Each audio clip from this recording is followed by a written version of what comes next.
Doing well. I'm just waiting for a couple of other people to come on. But how was your day? I know you got, you juggling 50 million things on your plate right now. So I know you're busier than usual, but I'm pretty sure that you know how to handle everything.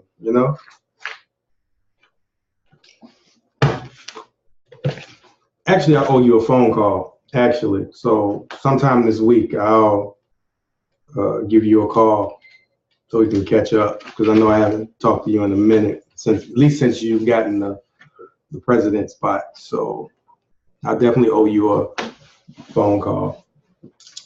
But it is 9 minutes, excuse me, it is 4 minutes after 9 o'clock Central Standard Time, and I respect everyone's time. So welcome to episode 2 of forgot one thing. Okay. Episode 2 of My Mistake Mondays. If this is your first time joining me, I'm an entrepreneur, right? And one of the things that I haven't displayed during the time that I've been an entrepreneur is the mistakes that I've made, right? I had the misunderstanding that, if I put myself in a position where I can be perfect or deem myself to be perfect, people would, respect me. But little did I know, people understand and they can relate to the mistakes more than anything else, right?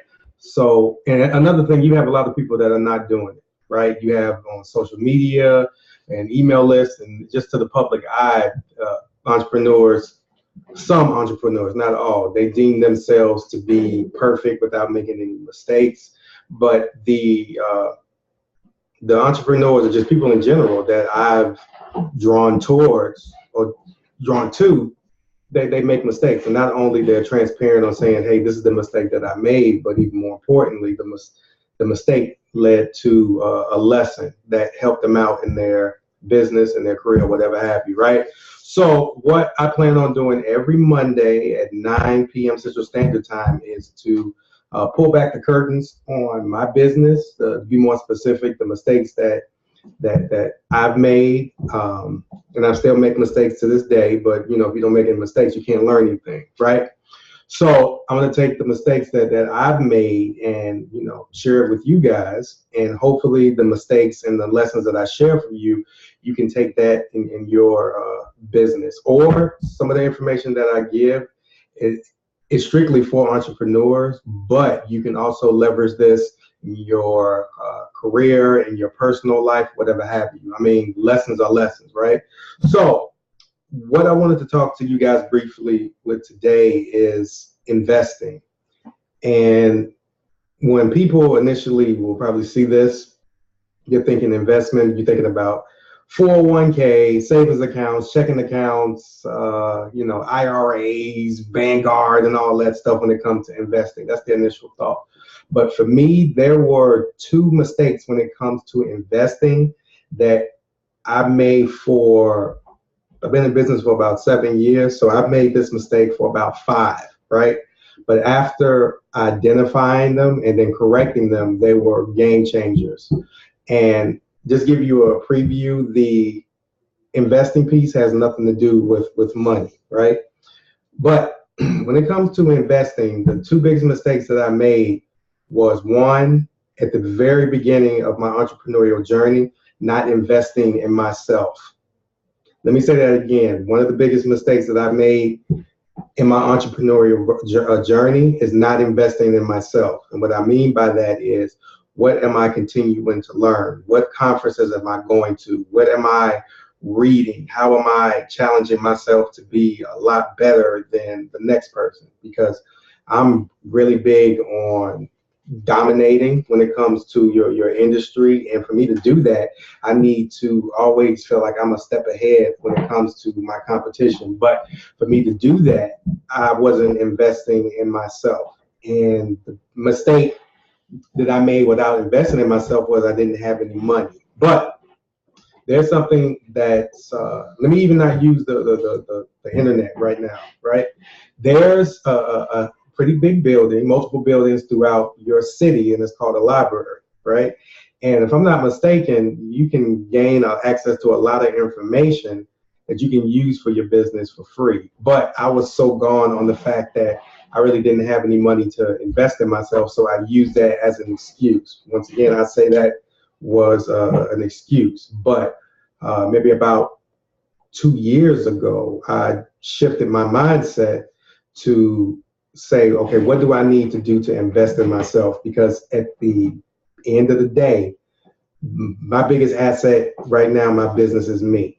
And if I'm not pouring into myself or learning or challenging myself to get better, then I'll be in a position where I will be like every other entrepreneur in my space, which really freaks me out because I don't want to be like every entrepreneur in my space. I want to separate myself from the masses. And for me to do that, I need to figure out what I need to learn and then actually put forth the time, effort, and energy into doing it, right?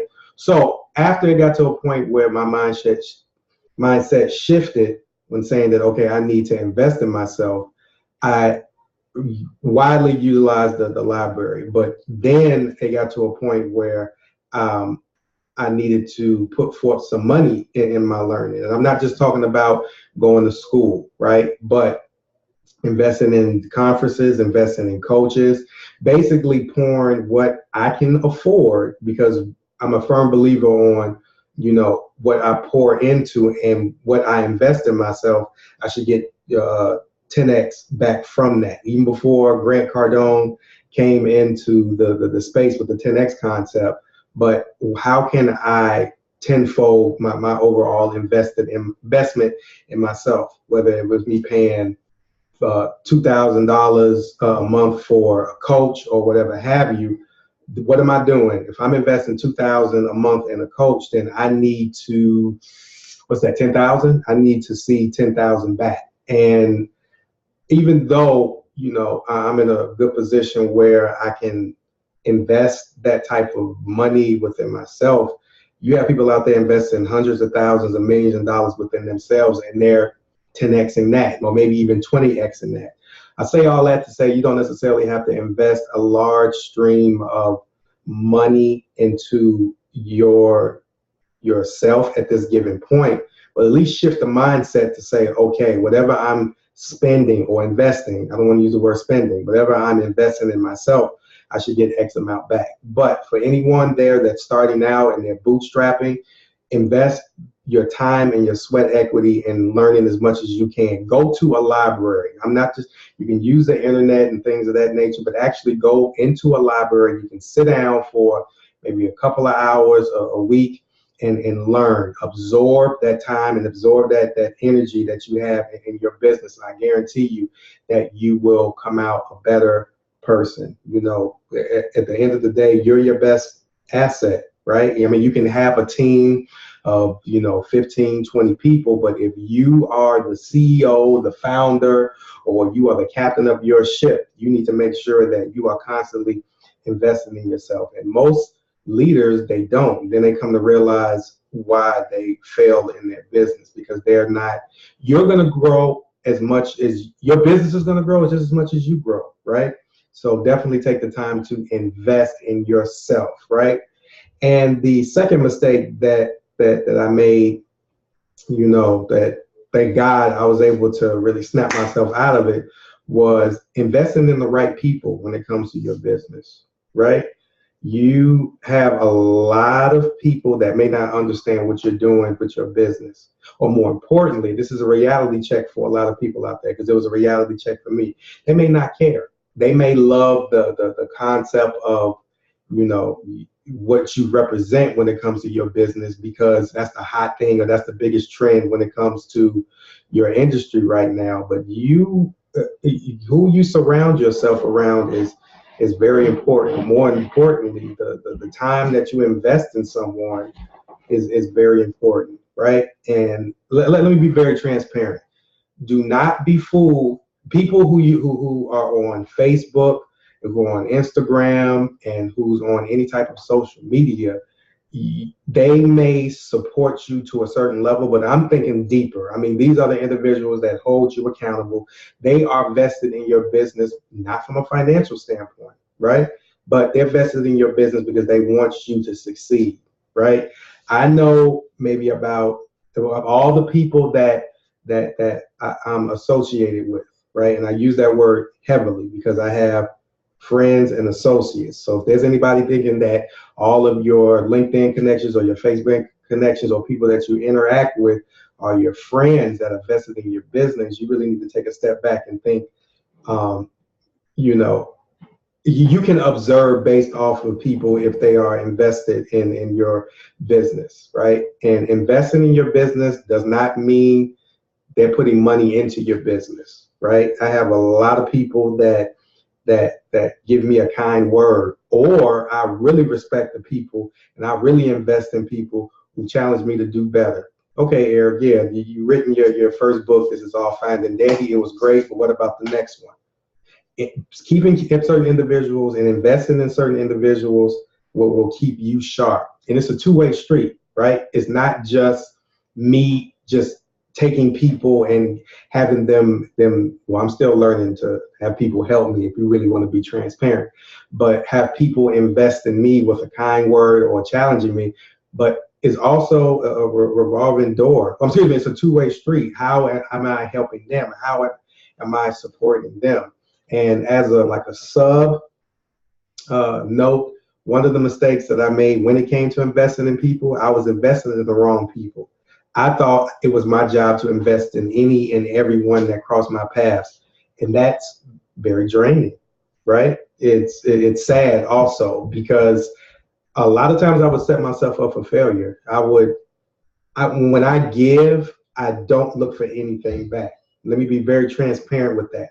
However, since I believe it's a two-way street, if I give because I want to support someone, I would hope that they would want to do the same thing. But notice that I use the word hope, right?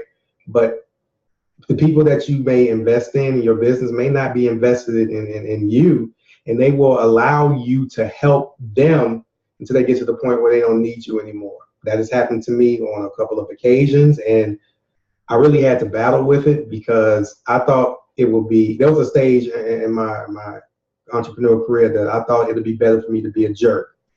And what I mean by better to be a jerk, not support anyone, but I felt empty by not supporting, certain individuals. And I really had to come to terms with, regardless of what happens, if they don't support me, if it's in my heart and it's in my gut to help someone, I'm going to do it, right? But I'm not a fool, right? So I'm very, very particular on who I help. For example, if someone only reaches out to me because they need something, that's not a friend, that's not an associate, that's a client. You need to cut me a check, because if you're reaching out to me only when it's convenient for you, I need to get something back from that, right? But now I'm at a stage in my business where, there's some people that's I won't even use the word fell off, right? There's some people that kind of drifted away, and I'm gonna do what I need to do to, at least pull them back into the fold if they want to, because they're ultimately good people. And during that time, we would get on the phone, share ideas, empower each other, which, invest in each other, because at the end of the day, I firmly believe that I don't want to be the only one that's successful, right? But I do know for a fact that I don't want anyone around me that I know that wouldn't go the extra mile the same way I would. No harm, no foul. I don't take it any personally, but at this point in my career or in my business, and based off of what I learned, I need to know, I need to control the overall flow of people that's in my space. I need to be genuine. I need to be trustworthy. If they're not, good luck. I hope everything works out for you. But, I need the same type of energy. I need the same type of what's the word I'm looking for? The same type of flow, in a sense, right? And I'm not trying to be judgmental, but it's all about giving forth positive energy. It's all about giving forth positive effort for people in your community that you will want to succeed, right?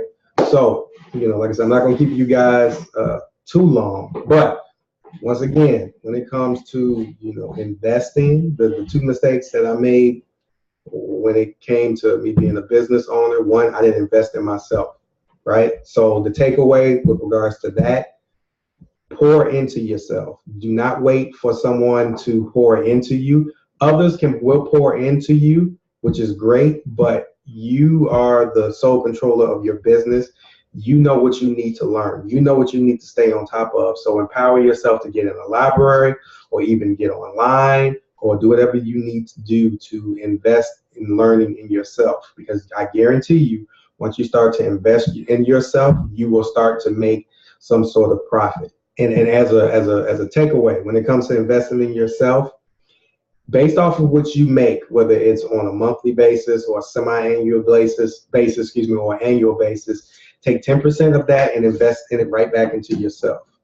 You have conferences, you have books. Once again, if you can't afford anything right now, take your trip down to your local public library, get yourself a library card and start to study. There are hundreds and thousands of books based off of the library that you go to that are there for you to learn, that are there for you to empower yourself and to pour into yourself. So definitely invest in yourself and invest in yourself before you look for others to invest into you, because no one's going to make an investment in you if you don't deem yourself to be someone that they can invest into, if that would make sense. And then number two, invest in the right people, right? Once again, everybody's not for you. Everybody doesn't want to see you succeed in your business. And that's one of the surefire ways for you to have your business crumble or at least stagnate you is surrounding yourself around people or trying to help people that have no interest in helping you.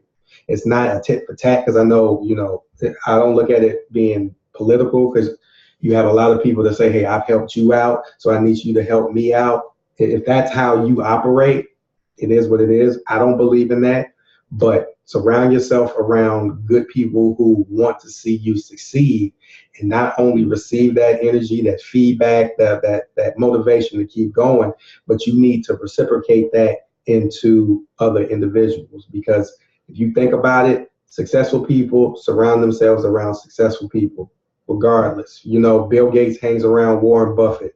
Jay-Z, or he's married to her, but hangs around Beyonce. Once again, you feed off of these other individuals, and then they're always positive. They're always pushing each other. And that's, when it comes to being an entrepreneur, that's what you need to do. But a lot of entrepreneurs aren't, either they don't know how to do it, or they do know, or they're just selfish, right? And any type of selfish entrepreneur, I don't want to be around them in any way, shape, or form, because I know for a fact that they are, in my space for their own personal reasons. And I just really don't like that. But that's another story within itself. So the time it's 20 minutes after the hour. Like I said, I didn't want to take up too much of your time. But once again, guys, as an entrepreneur, you need to clearly invest in yourself and then also invest in other people. If you had any questions, comments, concerns based off of this video, feel free to reach out to me at info at ericbhorn.com. Or if you had any other suggestions based off of when it comes to investing as an entrepreneur, because one thing I want to tell you guys, I'm also a student also, even though that I am talking to you guys and teaching you guys, I'm also a student. So if there's any other type of investments that you deem that is important when it comes to being an entrepreneur, please let me know. Or if you have any mistakes on not investing in yourself or not investing in other people, please, share that with me, because, at the end of the day, I'm always looking for ways to invest in myself based off of what I'm trying to accomplish in my business. But more importantly, the investment in people is huge for me, because I'm big on connection. I'm big on running as a as a group, but at the same time, everybody doesn't think like me, right? So thank you again for your time, effort, and energy.